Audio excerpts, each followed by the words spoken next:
আর একটি নতুন সকাল, নতুন করে দেখা সবকিছু। সকলকে আমন্ত্রণ জানাচ্ছি আজকের ৭১ সকালে। আপনাদের সাথে আছে আমি শাবনাম আজিম। আজকে আমরা মূলত কথা বলতে চাই বিবাহ বিচ্ছেদ বাড়ছে এবং এই হারটি আসলে যে পর্যায়ে চলে যাচ্ছে তা কিছুটা অবশ্যই অ্যালার্মিং। এবং কেন এই বিয়ে বিচ্ছেদের সংখ্যাটি ক্রমশ বেড়েই চলেছে, সমাজে কী ধরনের পরিবর্তন চলে এসেছে বা কী ধরনের ফ্যাক্টরসগুলো আসলে এই হারটিকে বাড়ার ক্ষেত্রে কোনো রকম কোনো উৎসাহ যোগাচ্ছে, সেই বিষয়গুলো নিয়ে আসলে কথা বলতে চাই। এবং আজকে আমাদের সাথে কথা বলার জন্য উপস্থিত আছেন মনোবিজ্ঞানী ফরিদা আক্তার এবং আছেন অ্যাডভোকেট আব্দুর রশিদ, মানবাধিকার কর্মী, আইন ও সালিশ কেন্দ্র। প্রথমে আপনাদেরকে শুভ সকাল এবং স্বাগত জানাচ্ছি আজকের ৭১ সকালের আয়োজনে। এবং যে বিষয়টি বলছিলাম যে আসলে প্রথমে আমি এখান থেকে একটু যেতে চাই যে কী কারণে হঠাৎ করে আমরা দেখছি গত এক দশক বলবো না, আরও কম সময়, গত যদি ৫-৬ বছরের একটি হিসাব দেখি আমরা, সেখানে দেখা যাচ্ছে যে তালাকের পরিমাণ খুব বেশি মাত্রায় বেড়ে গেছে এবং যদি কোনো কারণে তালাক নাও হয়ে থাকে, সেপারেশনের সংখ্যা অনেক বাড়ছে। হঠাৎ করে সমাজে আসলে কী ধরনের ফ্যাক্টরগুলো চলে আসলো যার কারণে আসলে এই সংখ্যাটি এভাবে বেড়ে চলছে? প্রথমে যদি একটু আমি ফরিদা আক্তারের কাছে আসি। ধন্যবাদ, খুব সুন্দর একটা প্রশ্ন করেছেন। আমরা ওভারঅল ব্যাপারগুলো যদি প্রথমে দেখি যে কিসের জন্য এই ঘটনাটি এত বাড়ছে, প্রথম আমরা সাধারণত বলে থাকি যে সমাজের ওভারঅল অস্থিরতা, সব কিছুই অস্থিরতা এত বেড়ে গেছে সব কিছুতেই, যে অস্থিরতার একটা ছোঁয়া পড়েছে পারিবারিক রিলেশনশিপে বা দাম্পত্য সম্পর্কের ক্ষেত্রেও, এবং সেটা একটা বড় কারণ তো হতে পারে। আরেকটা অফকোর্স আমরা জীবন সম্পর্কে সচেতন হয়েছি, এটা একদিক থেকে পজিটিভ আসলে, যে আমরা আমাদের জীবন একটাই, আমাদের জীবনকে একটা মূল্যবান জীবন করতে হবে, অর্থপূর্ণ জীবন করতে হবে, এই ব্যাপারে আমাদের একটা সচেতনতাও ডেভেলপ করেছে। কাজে আগে যেটা ছিল যে ঠিক আছে আমার এমন একজনের সাথে বিয়ে হয়েছে যার সাথে আমার অ্যাডজাস্টমেন্ট হচ্ছে না বা আমার জীবন সুন্দর হচ্ছে না, কিন্তু মেনে নেওয়ার একটা প্রবণতা ছিল। ওটা হতে পারে সমাজের চাপ, হতে পারে আমার বাচ্চার ভবিষ্যৎ কী হবে সেটা চিন্তা করে। কাজে এই যে লাইফ সম্পর্কে সচেতনতা, সেটা আমরা দেখছি আসলে বাড়ছে। এখন এটাই একটা বড় প্রভাব তো আছেই এই ঘটনার পিছনে। এছাড়া আমরা যেটা দেখছি যে যখনই লেখাপড়া শিখছে মেয়েরা, তখন আত্মনির্ভরশীল হওয়ার ব্যাপারটিও আসছে, এবং সেই কারণে যেহেতু তারা আর্নিং মেম্বার হচ্ছে, এই জন্য সাহসটাও একটু বাড়ছে যে আমি যদি সিঙ্গেল পেরেন্ট হই, আমার যদি ডিভোর্স হয়ে যায়, বাচ্চাটি যখন আমার সাথে থাকবে, আমি বাচ্চাটার ভরণ পোষণ চালাতে পারবো কিনা। যেহেতু আমি আমার ইনকাম থেকে পারবো, কাজে একটু সাহসী স্টেপ তো নিতে পারছেই। ফ্যামিলিরাও মোর সাপোর্টিভ হয়ে গেছে এই চেঞ্জটা দেখার পরে। যদি এরকম হয় যে মেয়েটি চাচ্ছে যে সে আর এই পরিবেশে থাকবে না, ফ্যামিলি আগে যতটা সমাজের ভয় পেত, সমাজের ভয় মেয়েটিকে জোর করে হলেও ওই বাড়িতে থাকার জন্য একটা চাপ বা প্রেশার তৈরি করত, এখন আমরা সেটা দেখছি না। এখন দেখা যাচ্ছে, আমি অ্যাটলিস্ট আমার কাছে যারা আসছে তাদের মধ্যে দেখছি যে ফ্যামিলি যথেষ্ট সাপোর্টিভ একটা রোল প্লে করছে।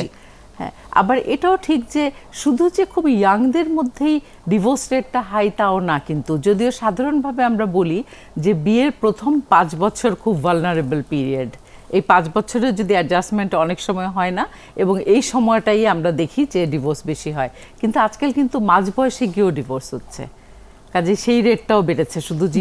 আমি এই জায়গাতেও আবার আসবো। আমি যদি একটু অ্যাডভোকেট আব্দুর রশিদের কাছে চলে যাই, আপনার কাছে কি মনে হয়? ফরিদা আক্তার বলছিলেন যে এই ফ্যাক্টরসগুলো আসলে হয়তো বা কাজ করছে, কিন্তু এর বাইরে আপনারা যেহেতু একদম ডিল করছেন, আপনাদের কেস টু কেস আসলে ডিফারেন্ট অ্যাঙ্গেল থেকে আপনাদেরকে ডিল করতে হচ্ছে, সে জায়গা থেকে আপনি কি মনে করছেন? আচ্ছা, ধন্যবাদ। আমি যেহেতু ওই মামলা মোকদ্দমার সাথে জড়িত, আপনাকে খুব ছোট করে কয়েকটি আপনার জানা আছে, তারপরেও আমি বলবো যে এই 4 বছরে, মানে 2011 থেকে 14, তারপরে 15-16, আমি হিসাবটা যদি আপনাকে দিই যে আমাদের এই ডিভোর্সের সংখ্যাটা কেমন, তো সেটা 2011 সালে ছিল 5322টি, এরকম একটা হিসাব জরিপে এসেছিল। 2012 সালে 7995টি, 2013 সালে এসেছিল 8214টি, আবার 14 সালে 5472টি, আবার জানুয়ারি, এই বছরের জানুয়ারি থেকে আগস্ট পর্যন্ত যে হিসাব, শুধু দক্ষিণ সিটি কর্পোরেশনের হিসাবটা আমি দিতে পারছি, সেখানে বলছে 2800টি এই ডিভোর্সের ঘটনা ঘটেছে। তাহলে আমরা একটা চিত্র দেখতে পাই যে ডিভোর্সের পরিমাণ আসলে কিভাবে বেড়ে যাচ্ছে। তো এটা কেন বাড়ছে তার পিছনে কিন্তু অনেকগুলো, এবং সেখানে কিন্তু আরেকটা বিষয় আছে যে এই বিষয়গুলো নথিবদ্ধ, হ্যাঁ। মানে এই তালাকগুলো হয়ে গেছে বলে, হয়ে কিন্তু গেছে এর বাইরে কিন্তু সেপারেশন, যে বিষয়টি বলছিলাম যে সংখ্যা আরো অনেক বেশি। আরো অনেক বেশি, এবং সেটা আমি একটু হিসাবে দেখলাম যে সেটা 39,000 মানে আবেদন পড়েছে। তো সেটা একটা বিশাল সংখ্যা। নিশ্চয়, যেটা আমি যখন করে হিসাব দিচ্ছি তখন এতদিন সেটা সেটেল হয়ে গেছে এবং ছাড়াছাড়ি পর্যায়ে চলে গেছে। জি কেন এটা সিটি কর্পোরেশনে যেতে হয়, সিটি কর্পোরেশনে সেটা তখন ওই জি 3 মাস পরে ওটা কার্যকরী। যাই হোক, তো আর আমার পার্সোনাল যে অভিজ্ঞতা, আমি আইন ও সালিশ কেন্দ্রতে যে আমাদের কাছে যে অভিযোগগুলো আছে, আমাদের কাছে ইতিমধ্যে আমি প্রায় 200 মামলা পারিবারিক আদালতে ফাইল করেছি। তার মধ্যে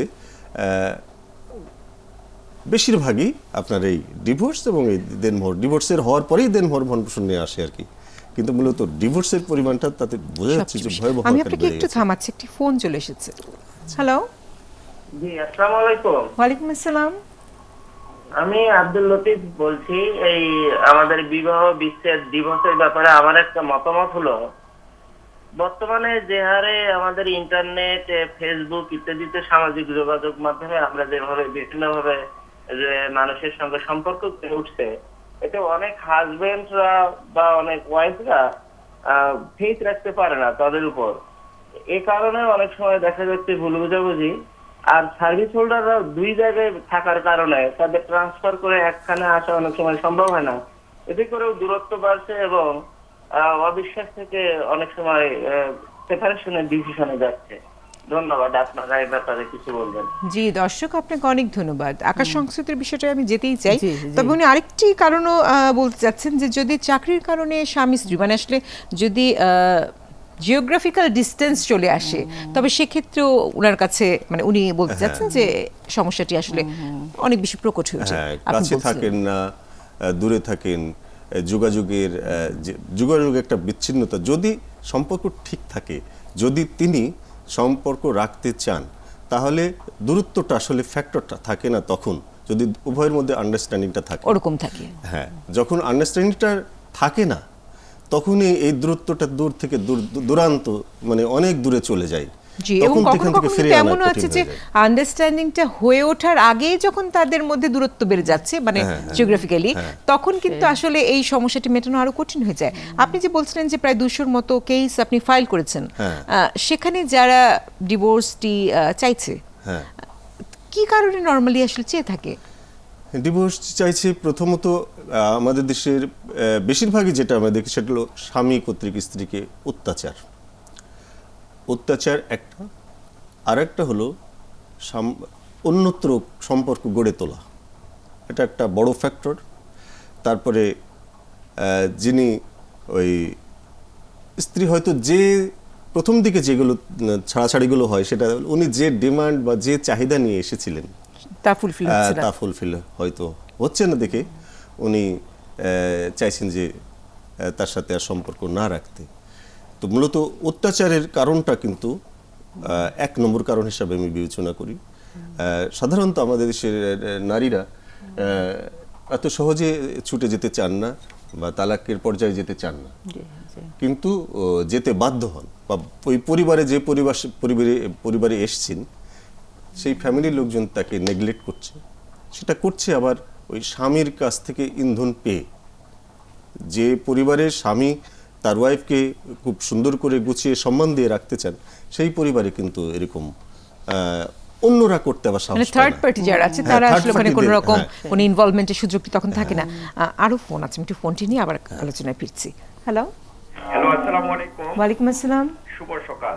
শুভ সকাল। আমি আফিজউদ্দিন, ঢাকার সানারপাড় থেকে বলছিলাম। আপা, আমি আজকে সম্মানিত অতিথি উভয়ের দৃষ্টি আকর্ষণ করে একটি আমি মতামত বলতে চাচ্ছি যে আগে যে বিয়ার শাদীগুলো আমাদের সমাজে প্রচলিত ছিল, সেগুলোর মধ্যে একটা আনুষ্ঠানিকতা থাকতো। ঘটকের মাধ্যমে বিবাহ বন্ধন আমরা একে অপরের সাথে আবদ্ধ হতাম। কিন্তু বর্তমানে কিছুক্ষণ আগে একজন দর্শক বলছেন সামাজিক মাধ্যম, বিশেষ করে মোবাইল এবং ফেসবুকের মাধ্যমে পঞ্চগড়ের একটি ছেলের সাথে বরিশালের একটা মেয়ে, অথবা বরিশালের একটি মেয়ের সাথে পঞ্চগড়ের একটি ছেলের বিবাহ হলো। এতে কিন্তু দূরত্বটা বাড়লো। একটা ফ্যামিলির সম্বন্ধে আরেকটা ফ্যামিলির আন্তরিকতা বা সামাজিক আচার আচরণ আমাদের পরিলক্ষিত না হওয়ার কারণে যে বিবাহটা হয়, সেই বিবাহটা আমাদের টেকসই বা দীর্ঘদিন স্থায়িত হয় না, এটাও একটি কারণ। এটাকে সম্মানিত অতিথিরা কিভাবে দেখবেন? জি দর্শক, আপনাকে ধন্যবাদ। আমরা অবশ্যই বিষয়টি নিয়ে কথা বলবো। আরেকটি ফোন আছে। হ্যালো হ্যালো, আসসালামু আলাইকুম। ওয়ালাইকুম আসসালাম। জি, আমি হাসান বলছি ঠাকুরগা থেকে। জি দর্শক, আমি বলতে চাচ্ছি, আমি ওই পিছনের দুইটা ফোনের কথাই শুনলাম। আসলে ওনারা যে কারণগুলো বলতে চাইছিল তার মধ্যে আরেকটা কারণ অ্যাড করার প্রয়োজন ছিল। বাংলাদেশে এখন প্রচুর পরিমাণে গত 4 থেকে 5 বছর যাবত একদম চার দোকান পর্যন্ত ইয়াবা নামক একটা নেশা ছড়াইয়া পড়ছে। যে নেশাটা সেবন করার পরে মানুষের মাঝে একটা সন্দেহের প্রবণতা বেড়ে যাচ্ছে। আর স্বামী এবং স্ত্রী তারা দুজন দুই জায়গায় থাকার কারণে সেই ইয়াবা সেবন করে বাড়িতে এসে সেই সন্দেহের প্রবণতা থেকে বিবাহ বিচ্ছেদের অনেক প্রচুর পরিমাণে বেশি আর কি বর্তমানে বিবাহ বিচ্ছেদ হচ্ছে। জি দর্শক, আপনাকে অনেক ধন্যবাদ। দুটো কারণ চলে এসেছে। তারা বলতে চাচ্ছেন যে একটি আনুষ্ঠানিকতার অভাব আছে, কারণ সামাজিক মাধ্যম বা অন্য কোনোভাবে যেহেতু বিয়ের বন্ধনে আবদ্ধ হচ্ছে। পাশাপাশি আরেকটু অভিযোগ কিন্তু শোনা যায় যে যেহেতু এখন অ্যাফেয়ার ম্যারেজের সংখ্যাটা বেড়েছে, যেহেতু অপরিণত বয়সে অথবা অপরিপক্ক বুদ্ধিতে বয়সটা হয়তো হয়েছে কিন্তু তার সোশ্যালাইজেশনটা সেভাবে হয়ে ওঠেনি, তার চয়েস ভুল হচ্ছে এবং সে যাকে জীবন সঙ্গিনী হিসেবে নিচ্ছে তার ফ্যামিলি, যেহেতু এখনো আমাদের বিয়ে ইনস্টিটিউটটা শুধুমাত্র ছেলে এবং মেয়ের মধ্যে সীমাবদ্ধ নয়, তার সাথে পরিবারগুলো জড়িত হয়ে যায়। তো সেই জায়গা থেকে আমি একটু ফরিদ আক্তারের কাছে আসছি যে এই যে এতগুলো যে বিষয় আসলো, যে আকাশ সংস্কৃতির দিকে যেমন বলা হচ্ছে, অন্যদিকে আনুষ্ঠানিকতা নেই বলা হচ্ছে, এই ফ্যাক্টরগুলোর মধ্যে আসলে যারা নারী পুরুষ যারা বিয়ে বন্ধনে আবদ্ধ হচ্ছে, সেখানে দেখা যাচ্ছে আমরা বলছি নারীরা পিছিয়ে পড়ে আছে, নারীদের উপর নির্যাতন চলছে। নির্যাতিত নারীকে আমি অবশ্যই আব্দুর রশিদের কাছেও বিষয়টি জেনে নিব। পরিসংখ্যান কিন্তু বলছে যে 70.85% তালাক দিচ্ছেন নারীরা। হ্যাঁ, এবং পুরুষদের সংখ্যা কিন্তু সেখানে 29.15। তো সেই জায়গা থেকে নারীদের এগিয়ে আসার বিষয়টি আসলে আমরা দেখছি, মনে হচ্ছে যে তারা অ্যাটলিস্ট ভয়েস রেজ করতে পারছে। আপনি কি বলবেন? আমার মনে হয় এখানে কয়েকটা জিনিস দায়ী। একটা তো হলো যে আমাদের ওভারঅল ভায়োলেন্স বেড়ে গেছে, এমনি আর সবখানে যেমন ভায়োলেন্স বেড়েছে, একইভাবে আমরা জানি যে পারিবারিক সহিংসতা বা ফ্যামিলি ভায়োলেন্সও অনেক বেড়েছে। কাজে এই ফ্যামিলি ভায়োলেন্সের শিকার যখন একটি মেয়ে হচ্ছে, দিনের পর দিন সে অত্যাচারিত হচ্ছে, কতক্ষণ চুপ থাকবে? কাজে একটা জায়গায় এসে ভয়েস রেজ করছে, এটা খুবই নর্মাল। আরেকটা আমরা যেটা ভাই একটু আগেই বলছিলেন যে এই পরকীয়া প্রেমের ব্যাপারটি, এটার সাথে আকাশ সংস্কৃতির একটা ভালো যোগাযোগ আছে, যে অনেকের সাথেই যোগাযোগ করতে পারছে, খুব ইজিলি যোগাযোগ করতে পারছে। এসবের কারণে আমরা যেটা বলি যে আকাশ সংস্কৃতির সাথে সেন্স অফ লিমিট, এই ব্যাপারটি যদি না থাকে, তাহলে আমি এমনভাবে ইউজ করছি এই ইনস্ট্রুমেন্টসগুলোকে, এই বিজ্ঞানের আবিষ্কারগুলোকে, যেটা আমাদের সামাজিক লাইফে যথেষ্ট প্রভাব ফেলছে। কাজে এটা আমরা কিন্তু বেশ ভালোই দেখছি যে ইভেন ইয়াং পুরুষও না, মানে একদম মাঝ বয়সে পৌঁছে গেছে এরকম লোকও আমরা দেখছি আরেকজনের সাথে অ্যাফেয়ার করছে, এবং সেটা ফেসবুকের মাধ্যমে বা অন্য আর যে মাধ্যমগুলো আছে, অ্যাপসগুলো আছে, ওটা ইউজ করে। তো এটা অনেক বেশি বেড়ে গেছে। আর আরেকটা যেটা ভাই বলছিলেন, ওই পয়েন্টটা আসলেই সুন্দর, যে ফেসবুক বা অন্য কিছুর মাধ্যমে দূরে দূরে থাকা দুটি ছেলের মধ্যে যখন এরকম সম্পর্ক হচ্ছে, তখন আমরা কিন্তু দেখছি যে শুধু পরিবারগুলো একজন একজনকে চেনে না সেটাই না, ওরা নিজেরাও দুজনকে চেনে না। কারণ ভার্চুয়াল ক্যারেক্টার আর অরিজিনাল রিয়েল লাইফ ক্যারেক্টার কিন্তু সেম হবে না, সেটাই।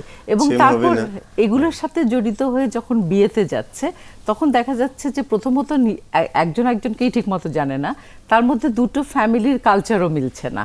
আর আমরা যেখানে বলি যে বিয়ে মানে দুটো পরিবারের মিলন, আসলে শুধু দুজনের নয়, বাংলাদেশে অ্যাটলিস্ট তাই।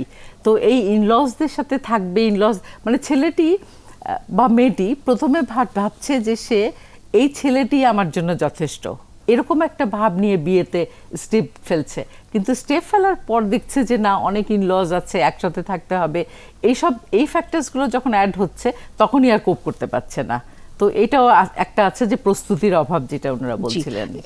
নারীদের যে পরিসংখ্যানটি এত বেশি দেখা যাচ্ছে সংখ্যাটি, সেক্ষেত্রে আমাদের সমাজ থেকে আসলে কোন শ্রেণীর বা কোন স্ট্যাটাসে আছে, কোন নারীরা আসলে এরকম পদক্ষেপগুলো নিচ্ছে বলে আপনি দেখছেন?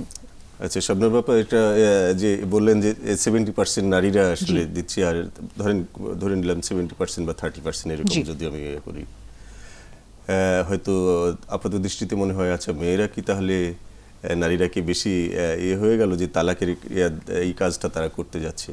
না, কারণ হচ্ছে আসলে- কি, এখানে আসলে- প্রশ্নটা তোলা মানে সমাজের একটি বড় অংশ ওই জায়গায় আমি প্রশ্নটি তোলে হচ্ছে কি এই কথা বলে যে যেই নারীটি নির্যাতিত সে আসলে কতটুকু এম্পাওয়ার্ড হতে পারলো যে সে তার তালাকটি দিতে পারছে, সেখান থেকে কিন্তু প্রশ্নটি তারা এম্পাওয়ারের তুলতে সাথে চাচ্ছে। সাথে একটা বিষয় আছে, যখন আপনি আঘাতের প্রতিঘাত, এখন একজন নারী দীর্ঘদিন ধরে এই ডিসিশনে কেন যাচ্ছে? একটা নারী নিশ্চয়ই চায় না যে তার সংসারটা ভেঙে যাক, তার বেবি বাচ্চা যদি থাকে তাদের থেকে সে নানাভাবে ইয়ে হোক, সমস্যায় পড়ুক, সেটা চাইবে না, কিন্তু চাইতে বাধ্য হচ্ছে। এই কারণে রেশিওটা নারীদের বেশি, যে নানাভাবে নির্যাতিত হচ্ছে, যে কারণে ওই সংখ্যাটা মানে এদেরকে ডিসিশন। আবার আরেকটা কারণ আছে এখানে, আমরা মামলা মোকদ্দমা করতে গিয়ে দেখি যে ছেলেদের ধারণা, পুরুষদের ধারণা যে স্ত্রী তালাক দিক, তাহলে পরে আমাকে বোধহয় দেন মর ভরণ পোষণ এগুলো দিতে হবে না। মানে এখনো অনেকেই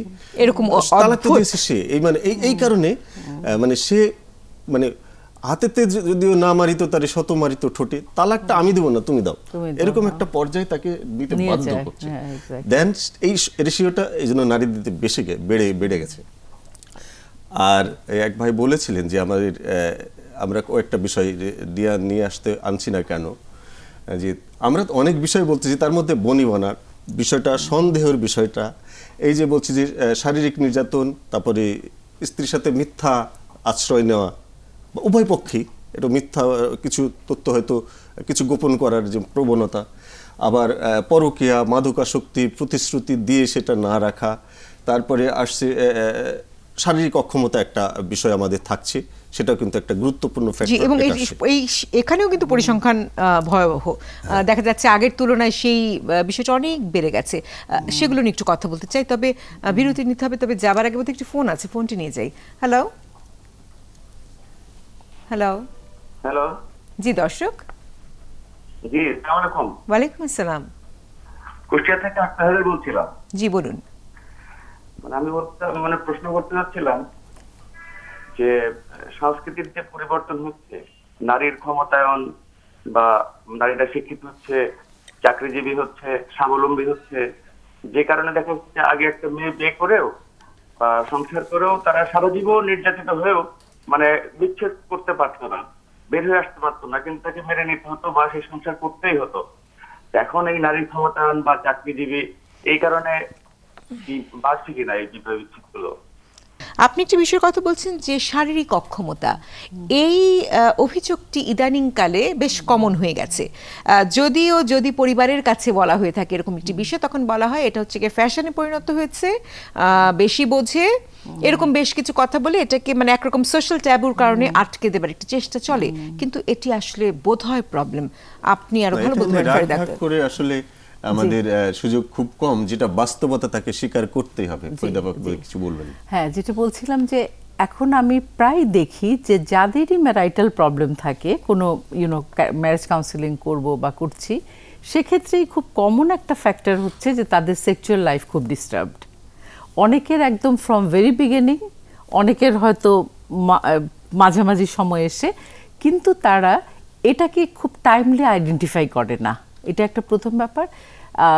হাজব্যান্ডরা অনেক সময়, হাজব্যান্ডের যদি সমস্যাটি থাকে তাহলে লুকানোর চেষ্টা করে, এবং ওয়াইফের ওই নিডটিকে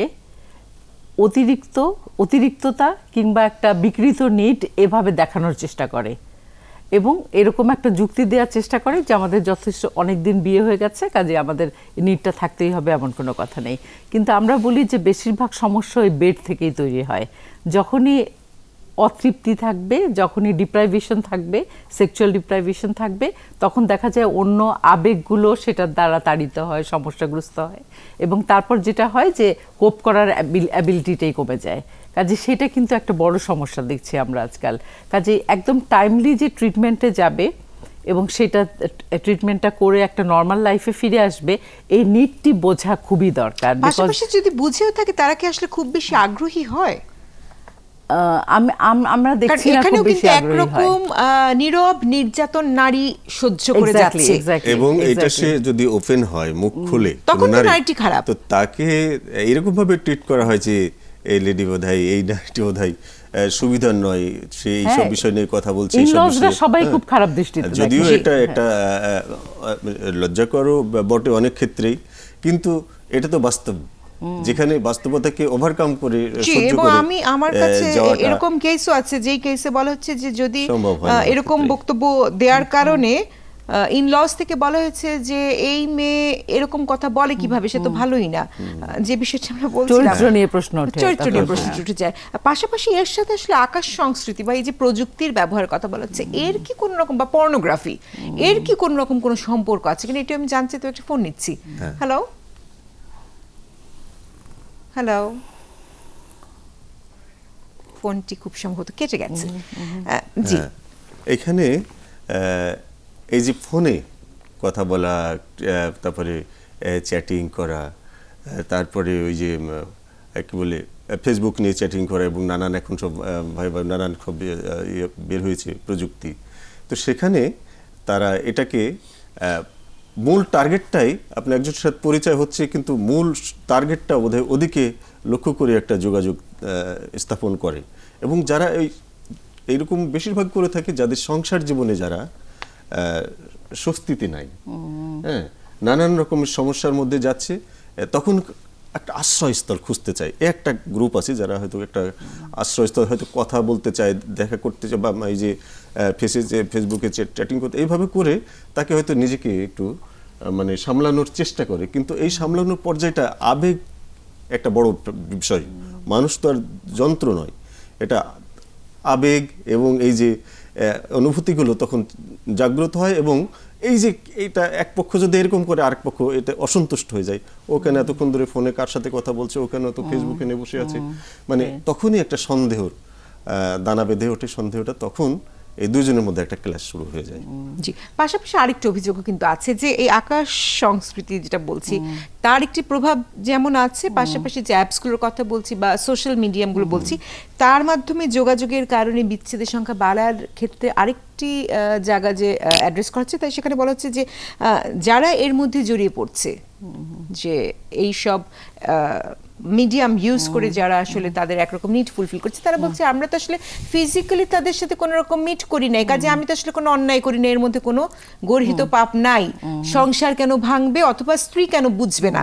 সেই জায়গা থেকে কি আসলে প্রশ্ন জাগে না যে আসলে একজনের প্রতি ডেভোশন কি শুধুমাত্র শারীরিকভাবে হতে হবে, নাকি মানসিকতার জায়গাটা আছে? ফরিদ আক্তার, আপনার কাছ থেকে জানতে যাবো, তো একটি ফোন নিচ্ছি। হ্যালো, হ্যালো, আসসালামু আলাইকুম। ওয়ালাইকুম আসসালাম। আমি মিরপুর থেকে বলছি। আচ্ছা আপা, আপনারা তো বলতেছেন এখানে সামাজিক মিডিয়াটা আসতেছে, কিন্তু আমার কথা, যেখানে হাজবেন্ড ওয়াইফ একসাথে থাকার পরেও সমস্যাটা হয়, সেই একমাত্র কারণ অনেক সময় অফিসে অনেক মেয়েরা থাকে, তারা কিন্তু এই ব্যাপারে মানে হেল্প করে তাদের বসের সাথে বা অন্য কারোর সাথে। আর আরেকজন বলছে আমি সহ্য করছি, কারণ আমার কষ্টটা আমি কাউকে বলি নাই, কিন্তু আমি তো এখন কাউকে বলবো না যে সংসার করো। আমি আমার মেয়েকেও বলছি এরকম হলে সংসার ছেড়ে দিবা তুমি। এই জন্য এখনকার মেয়েরা যে কোনো জব করে, ওই জন্য ওরা ওই স্বাধীনতাটুকু পায় যে ওর বাচ্চাকে সে দেখতে পারবে। কিন্তু আমি সহ্য করছি, আমি কিছু করি নাই বলে সহ্য করছি। শুধু আপনারা ওই ফেসবুককে বললে হবে না, অফিস আদালতের অনেক মহিলা আছে, মেয়ে আছে, ওরাও কিন্তু, আমরা মেয়েরাও কিন্তু আরেকটা সংসার ভাঙার পরকীয়ার দিকে অভ্যস্ত। জি দর্শক, আপনাকে অনেক ধন্যবাদ। যিনি এসেছেন উনি আসলে ভিকটিম, এবং সেক্ষেত্রে উনি একটি বিষয় উনার লাইফ দিয়ে যেহেতু উনাকে আসলে এটা বুঝতে হচ্ছে, সে কারণে উনি নারীদেরকে একরকম ব্লেম করছেন। নারীরা যেরকম প্রভোক করার ক্ষেত্রে একটি বড় ভূমিকা রাখছে, পাশাপাশি পুরুষরাও কিন্তু সুযোগ সন্ধানী। দুপক্ষের আসলে একরকম সমঝোতা ছাড়া তো ঘটনাটি ঘটছে না। ফরিদ আক্তার, আগে একটু প্রশ্ন করেছিলেন আমাকে, একটু যদি আবার করেন। জি, আগে আমি মূলত বোধহয় বলছিলাম যে মানতেই চাচ্ছে না যে শুধুমাত্র ফিজিক্যাল রিলেশনের কারণে আসলে জিনিসটা ডেভোশনের জায়গা থেকে প্রশ্ন উঠবে। তারা মনে করছে তো শুধুমাত্র আমি কথা বলেছি, এর মধ্যে দোষ কোথায়? রাইট, আসলে তো সম্পর্কটা যদি দেখি যে যে হাজব্যান্ড ওয়াইফের সম্পর্কটা আসলে কি, এটা ন্যাচারালি দুটো সাইড আছে, ক্লিয়ার কাট দুটো সাইড। একটা হচ্ছে যে ফিজিক্যাল রিলেশনশিপ, আরেকটা হচ্ছে সাইকোলজিক্যাল বা ইমোশনাল বা ফিলিং রিলেটেড রিলেশনশিপ। এখন আমি যদি আমার হাজব্যান্ডের প্রতি আমার লয়্যালটি এবং সব কিছু ঠিক মতো রাখতে চাই, তাহলে আমার ন্যাচারালি এই দুটো দিক থেকেই আমাকে ওর প্রতি ডিভোটেড থাকতে হবে। এখন আমি বললাম যে আমি সাইকোলজিক্যালি আরেকজনকে পছন্দ করছি, টেলিফোনে আরেকজনের সাথে কথা বলছি, কিন্তু ফিজিক্যালি যাচ্ছি না, কাজে এটাই বলতে চাচ্ছেন তো জি, আপনি? জি। কাজে আমি তার মানে তোমার সাথে সব শর্ত ভাঙিনি। আমার মতে আপনি সবচেয়ে বড় শর্তটি ভেঙেছেন, যেটা বিশ্বাসের জায়গা, যেটা ভালোবাসার জায়গা, বিশ্বাসের জায়গা, ফিলিংয়ের জায়গা। কারণ শুধু ফিজিক্যাল রিলেশনশিপের জন্য আপনারা একসাথে নেই, আপনারা একসাথে আছেন বিশেষ করে সাইকোলজিক্যাল ডিপেন্ডেন্সির কারণে। কাজে আমি তা আপনার প্রতি ডিপেন্ডই করতে পারছি না। সেটাই যদি হয় তাহলে এটা অফকোর্স একটা বড় শক। এই মহিলা যিনি আমাদের ফোন করেছিলেন, আমি ওনার উপর সিম্প্যাথি রেখে কথাটা বলছি, যে উনি কিন্তু দুটো সাইড আসলে বলেছেন। একটা অফকোর্স উনি অন্য মেয়েদেরকেও ব্লেম করেছেন, যেটা অনেক আসলেই সত্যি। এবং আরেকটি কথা উনি কিন্তু বলেছেন যে উনার কারণ যখন একটি জেনারেশনে, পুরুষ ঘটনাটি ঘটাচ্ছে ওই পাশে অবশ্যই একজন নারী থাকতে হবে, সেটাই, আদারওয়াইজ হ্যাঁ। ঘটনাটি না। ঘটছে না। এক্স্যাক্টলি, কিন্তু উনি উনার জেনারেশনে সরে যেতে পারেন নাই, ডিভোর্স নিতে পারেন নাই, কিন্তু উনার সেই অতৃপ্তি, সেই কষ্টবোধ, এটার থেকে কিন্তু উনি যেটা করছেন সেটা হচ্ছে পরের জেনারেশনকে বলছেন আমার মতো সহ্য করবে না, রাইট? কাজে এটা একদিক থেকে যদি আমরা দেখি এটাও যে কিন্তু একরকম লার্নিং, মানে এটা একটা শিক্ষাটি learning যখন curve। হচ্ছে বা সোশ্যালাইজেশনটা যখন আমি আমার পরের প্রজন্মকে এভাবে দিচ্ছি, তখনই কিন্তু এই হারটি আসলে বাড়বে। বাড়বে, এই এক্স্যাক্টলি সেটাই বলছিলাম। কাজে হারটি বাড়া মানেই নেগেটিভ ব্যাপার নেগেটিভ সেটা কিছু নয়, এরকম ভাবার কোনো কারণ নাই। জি, অ্যাডভোকেট আব্দুর রশিদ। হ্যাঁ, আমার এখানে যেটুকু বলতে চাই যে সম্পর্ক তো হাজব্যান্ড ওয়াইফের শুধু ওইখানে সীমাবদ্ধ নয়, আমাদের সম্পর্কটা অনেক বিস্তৃত। জি, সে আমার হাজব্যান্ড বন্ধু, ওয়াইফ তার বন্ধু, এবং সেই জায়গাটিকে যদি অন্য জায়গায় কাউকে শেয়ার করে দেয়, হ্যাঁ, সেটা যদি একটা লিমিট আছে, সেটাকে অতিক্রম করে চলে যায়। যেখানে তুমি বাসায় এসে তার ওয়াইফকে সময় দেওয়ার কথা, অথবা ওয়াইফ বাসায় এসে হাজব্যান্ডকে সময় দেওয়ার কথা, এটা না দিয়ে যখন আমি ফেসবুক নিয়ে বসে আছি অথবা অন্যর সাথে কথা বলছি, শুধু কথা বলছি, কাছে যাচ্ছি না, সেটাই বড় ফ্যাক্টর না। সে তো পুরো সময়টা আমি যাকে নিয়ে বসবাস করছি তাকে নিয়ে ভাবছি না। তার ধারণা হচ্ছে অপরপক্ষের যে আমি তাকে নিয়ে ভাবি না, আমি অন্য ঘরে এসেও অন্যকে নিয়ে, বাইরে গিয়ে তো কাছে থাকেই না, আবার অন্য সময় ঘরে যেটুকু আসে সেটুকু সে অন্যকে নিয়ে ভাবছে। এই সন্দেহটা তার মাথায় দানা বাঁধে, এবং সে কারণেই সে তখন ওই তার প্রতি বিরক্ত হয়, তার চলায়, তার বলায়, তার কোনো কিছু ভালো লাগে সন্দেহের না। ক্ষেত্রে, কিন্তু যদি বাস্তবে ঘটনাটি ঘটে থাকে তখন তো আসলে এটি সহ্য করে নেয়াই আসলে একজনের জন্য অসম্ভব হয়ে খুবই যায় তখন। অপমানজনক। অপমানজনক। আমি এটা অন্য কোনো জায়গা বলবো না, এটা হচ্ছে গিয়ে চরম নির্যাতনের পর্যায়ে পড়ে যাচ্ছে বলে আমি মনে করছি। একটি ফোন নিচ্ছি। হ্যালো। হ্যালো, জি, দর্শক। 71 টিভি হাজি আবুল বাসার বলছি গলান থেকে। জি হাজি আবুল বাসার বলছি গলান থেকে। জি, দর্শক বলুন। আমার ছেলেকে বিয়ে করেছি প্রায় 3 মাস চলছে। ছেলে চাকরি করে মার্চেন্ডাইজার। তো ছেলে রাত্রিও ফোন করে, শাশুড়ি শ্বশুর ভাইয়ারা ফোন করে, ছেলে সময় দিতে পারে না। এখন বলতেছে যে ছেলে আমাদের ফোন ধরে না, আমাদের সাথে কথা বলে না। অথচ ছেলে বলতেছে আমার ফোন করেন না, আপনার মেয়েদের কাছে ফোন ধরেন, আমি তার কাছে শুনে নেব। কিন্তু আমি ফোন ধরে, আমাদের ফোন বন্ধ থাকে, যেহেতু আমরা মিটিং এ থাকি, কাজে থাকি, কথা বলার সময় নেই। তাই বাড়িতে এসে বেড়াইতে আইসা, আমার বাড়িতে এসা তারপরে ছেলেকে সামনাসামনি বহাবাজি করছে, কেমন পোলার, কেমন মায়ের জন্ম দিচ্ছে, কেমন বাবায় জন্ম দিচ্ছে, ছেলে এইটা বইলা তর্ক কইরা, রাগারাগি কইরা, তারপরে তারা আমার বাড়ি থেকে নিয়ে যায়।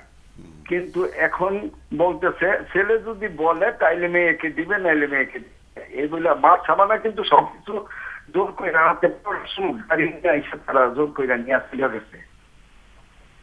এতে ছেলের কোনো দোষ নাই, কোন রকমের দোষ নাই। আমরা মা বাবাই বলছি মেয়ে খুব শান্তিতে আছে, ভালো আছে। জি, দর্শক আপনার কাছে একটি প্রশ্ন রাখতে চাই। আপনার পুত্রবধূকে যখন নিয়ে যাওয়া হলো, উনি কি কোনো রকম প্রতিবাদ করেননি? উনি কি তার স্বামীর প্রতি আসলে আস্থাবান কিনা? হ্যাঁ, স্বামীর প্রতি খুবই ভালো ব্যবহার মেয়ে, কিন্তু মেয়ের শাশুড়ি বলতেছে আমরা বক্তৃতাকে ফোন করি আমাদের কথা শুনে না। আচ্ছা, এটা উনি জি, যেটা দর্শক, বলতে ধন্যবাদ। চাইলো, আমি খুব ভালোভাবে ক্লিয়ার হতে হ্যাঁ, পারলাম আমি না। খুব ক্লিয়ার হতে পারিনি, তবে যেটুকু বুঝলাম যে মেয়ের পক্ষের যে লোকরা আছেন, আত্মীয় স্বজনরা আছেন, তারা মূলত আসলে মেয়েকে জোর করে নিয়ে গেছে, এরকম একটি বিষয় বোধহয় মনে হচ্ছে। যেহেতু এরকম ঘটনা যে ঘটে না তা কিন্তু নয়। এটা যদি হয়ে থাকে তাহলে মানে পরিবারের চাহিদা একরকম, পরিবার চাইছে একরকম, তার বাবা মা বা আত্মীয় স্বজন একরকম চাইছে। হয়তো ওই যে বললেন তার পুত্রবধূ কিন্তু ভালো, সেটা বলতে চাইলেন, যেটুকু বুঝলাম। তাতে ওই তার এনভায়রনমেন্ট, তার ফ্যামিলির লোকজন তাকে এটা মানে হয়তো আরো কিছু এক্সপেক্ট করে তাদের আমি ওই ফ্যামিলির কাছ একটু থেকে। অ্যাড করতে চাই। জি, প্লিজ। আমার কাছে যেটা মনে হচ্ছে সেটা হলো, এমনি আমরা বলি যে একটা দাম্পত্য জীবন সুন্দর রাখার জন্য শুধু হাজবেন্ড বা ওয়াইফের সাথে নয়, ইনলজদের সাথেও ভালো সম্পর্ক রাখতে হবে, তাই না? এখন মেয়েটি শ্বশুরবাড়ির সাথে ভালো সম্পর্ক রাখবে, আমরা একটু ধরে ফেলি, কিন্তু একটি ছেলেটিরও কি একটা কাজ নাই যে আমি আমার ইনলজদের সাথে ভালো সম্পর্ক রাখবো? ফাইন, উনি খুব ব্যস্ত, ওনার ছেলে খুব ব্যস্ত, কিন্তু ব্যস্ততার মধ্যেও ঠিক আছে আমি 100% না পারি, কিন্তু আমার কিছুটা ডিউটি তো আছে যে আমার শ্বশুর শাশুড়ি খোঁজ নেওয়া, শালাশালি খোঁজ নেওয়া। একদমই যদি আমি ওখান থেকে ডিপ্রাইভড থাকি, আমি যদি বলি আমার ওয়াইফকে বলে দিন, আমি ওর কাছ থেকে শুনবো, এটা খুব অদ্ভুত একটা আমার কাছে অদ্ভুত মনে হয়েছে, যে একটুখানি আমার অদ্ভুত মনে হয়েছে। আর দ্বিতীয় হলো, মানে আমরা সোশ্যাল বিং হিসেবে তো একরকম সোশ্যাল রিলেশনশিপ মেইনটেইন আমাকে করতে Best হবে, সেই husband জায়গাটি আর বোধহয় আপনি মেয়েটি, বোঝাচ্ছেন। আমি আজকে জি, বলেন। যেটা বলছিলাম যে মেয়েটি একদম চলেই যাবে তার বাবা মায়ের সাথে, একদম কোনো ঘটনা যদি না থাকে, তাহলে হাজবেন্ড রেখে সে পুরোপুরি মা বাবার সাথে চলে গেল, মা বাবা এতটাই ইনফ্লুয়েন্স করলো তাকে, এইবার জায়গাটিতে আমার কাছে একটুখানি কোয়েশ্চেন খটকা আছে, লাগছে। খটকা আচ্ছা, লাগছে। ব্যস্ত নিয়ে আমি জি। কিছু একটুখানি বলি জি। যে ব্যস্ত হাজবেন্ডকে নিয়ে অনেক ওয়াইফ প্রাউড ফিল করে, অনেক সুখে শান্তিতে থাকে। ব্যস্ত ওয়াইফকে নিয়ে অনেক হাজবেন্ড প্রাউড ফিল করে, জি। যদি তাদের মধ্যে আন্ডারস্ট্যান্ডিংটা থাকে। ব্যস্ত বলেই ওয়াইফের সাথে কথা বলা যাবে না, ফ্যামিলির লোকজনের সাথে কথা বলা যাবে না। এইরকম ব্যস্ত হলে তো বুঝতে হবে এখানে সামথিং রং।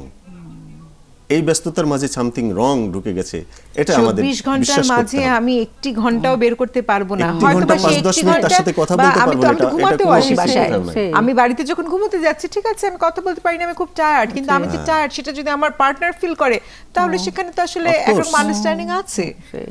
কারণ সে ব্যস্ত কার জন্য, পরিবারের Family জন্য। নিশ্চয়ই পরিবারের জন্য। Actually. এবং বললাম তো, এই ব্যস্ততার কারণেই একজন নারী তার হাজবেন্ডকে নিয়ে প্রাউড ফিল করতে পারে, আবার একজন পুরুষ তার ওয়াইফকে নিয়ে প্রাউড ফিল করতে পারে যে আমার হাজবেন্ড অন্তত অ্যাক্টিভ কাজ করে চলেছে। কিন্তু যদি অন্যথা দেখে, তখন তো সে এটা সহ্য করবে না, কোনো পক্ষে সহ্য করবে না। জি, আমরা যদি আরেকটু অন্যদিকে যাই, তা হচ্ছে গিয়ে সহিংসতার মাত্রা বাড়ছে, নারীর প্রতি নির্যাতনের মাত্রা অনেক অনেক, অনেক অনেক মাত্রায় বেড়ে বেড়েছে। গেছে, এবং পাশাপাশি সেই নির্যাতনটি সহিংস পর্যায়ে চলে গেছে, এমনকি হত্যা করার ঘটনাটি পর্যন্ত ঘটছে, অথবা হত্যার অ্যাটেম্প নেওয়া হচ্ছে। এরকম জায়গায় যখন নারী আসলে বিয়ে বিচ্ছেদে যাচ্ছে, তাতে আপনি যে বিষয়টি প্রথম থেকেই বলছিলেন যে সব জায়গায় নেতিবাচক ভাবার কিছু নেই, এখানে ইতিবাচক বিষয়টি আছে, কিন্তু নির্যাতনের মাত্রাটি কেন এ হারে বাড়ছে, বা সহিংসতাটি কেন এই পর্যায়ে চলে যাচ্ছে, সেই প্রশ্নটি রাখতে চাই। আমরা সাধারণভাবে যেগুলো বলি সেটা হচ্ছে, প্রথমত এটা আপনার বারে বারেই হয়তো শুনেছেন যে নৈতিকতার অভাব কথাটা অনেক বেশি বলা হচ্ছে, যে আমরা বাচ্চাদের যে মোরাল অ্যান্ড ভ্যালু ফরমেশনের যে জায়গাটি আছে, ছোটকাল থেকে আমরা ডেভেলপমেন্টের ওই জায়গাটিতে অ্যাড্রেস করতে পারিনি, যার জন্য নৈতিকতার অভাব অনেক বেশি হচ্ছে। সেকেন্ড যেটা আমরা দেখছি সেটা হলো যে আমরা সব বারে বারেই বলছি বিচারহীনতা, সেটা একটা বড় কারণ তো বটেই, আপনি অনেক ভালো জানেন ভাই সেটা। আরও একটা যেটা আছে সেটা হলো যে ছোটকাল থেকে বিনোদনের অভাব যদি থাকে, আমার যদি সুস্থ বিনোদন না থাকে, তাহলে আমার মধ্যে এমন কিছু আসবে যেটা আমি বিকৃত আনন্দ পাওয়ার চেষ্টা করব, এবং সেটাও সেদিক থেকে অনেক বেশি আসছে। আরেকটা কারণেও ভায়োলেন্স আসছে, সেটা হলো আমরা দেখছি যে মিডিয়াতে যেসব প্রোগ্রাম, ইভেন আমরা ভারতীয় যেসব প্রোগ্রাম দেখি বা আমাদের এখানেও দেখি, সেটাতে অনেক বেশি ফুল অফ ভায়োলেন্স, কাজে সেই ব্যাপারটিও সমাজের মধ্যে অনেক আসছে।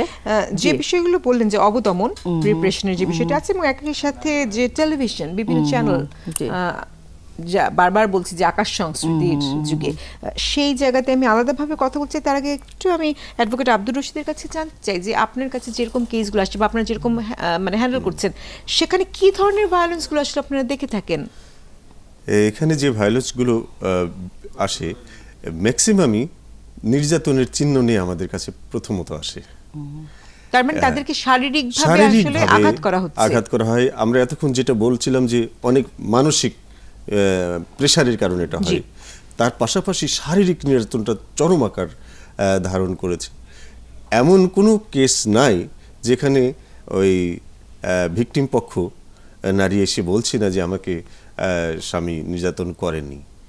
প্রত্যেকটা মামলায়, প্রত্যেকটা কেসে আমরা দেখেছি যে কোনো না কোনোভাবে তাকে শারীরিকভাবে নির্যাতন করা হয়েছে।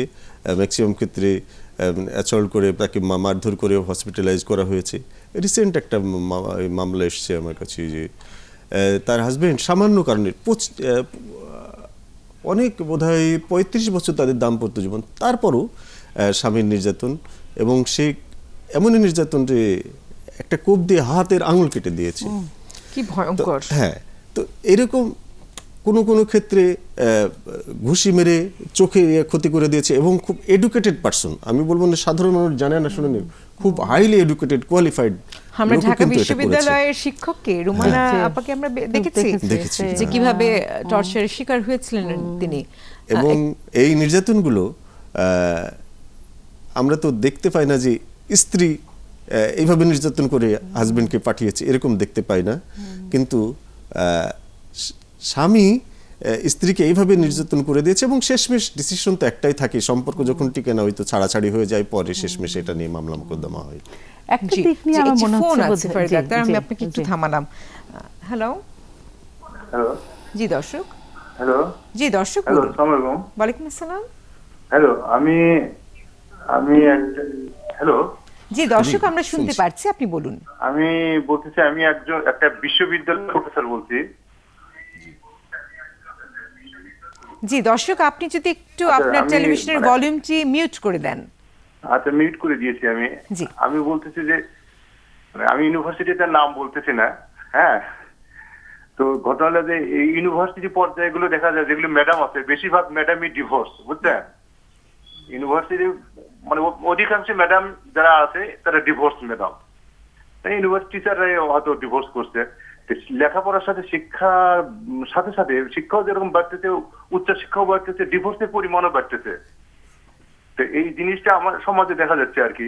তো এখানে মনে হচ্ছে যেন শিক্ষার ক্ষেত্রে কোনো ত্রুটি আছে, মানে শিক্ষার একটা ত্রুটি পরিলক্ষিত হয়, যাতে মানে শিক্ষার সাথে এটা বাড়তেছে কেন, মানে এটা দর্শক আপনি নিজেও বোধহয় বিশ্ববিদ্যালয়ের শিক্ষক, আপনি যা বললেন।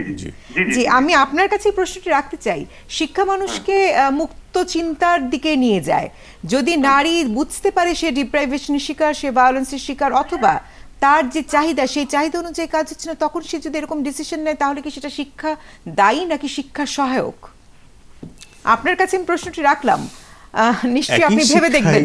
আমি আপনাদের কাছে চলে আসতে চাই। আমরা পুরুষরাও শিক্ষিত হচ্ছি ওই সিলেবাস অনুযায়ী, আবার নারীরাও শিক্ষিত হচ্ছে, এবং আমরা বড় বড় এবং শিক্ষিত হয়ে যাওয়ার পর পুরুষটি নারীর উপর নির্যাতন চালাচ্ছে, নারীকে সহ্য করে নিতে হবে। সহ্য করে এই জায়গাটাই তো আমি বলছি যে না, শিক্ষার দোষ এখানে দিব না, কারণ সে জানতো না, এখন জেনে গেছে, জানছে, এবং সেই কারণে সে সচেতন হচ্ছে। আরো বেশ কিছু ফ্যাক্টর আছে। উনি যেই মানে বিষয়টি তুলে ধরতে চেয়েছেন বিশ্ববিদ্যালয় শিক্ষকদের ক্ষেত্রে, সেখানে প্রশ্নটা কিন্তু অনেকগুলো জায়গায় আমার নিজেরই যাচ্ছে। উনি যে কথাটা বলেছেন এত জেনারেলাইজ করার জায়গাটি না, এক নাম্বার।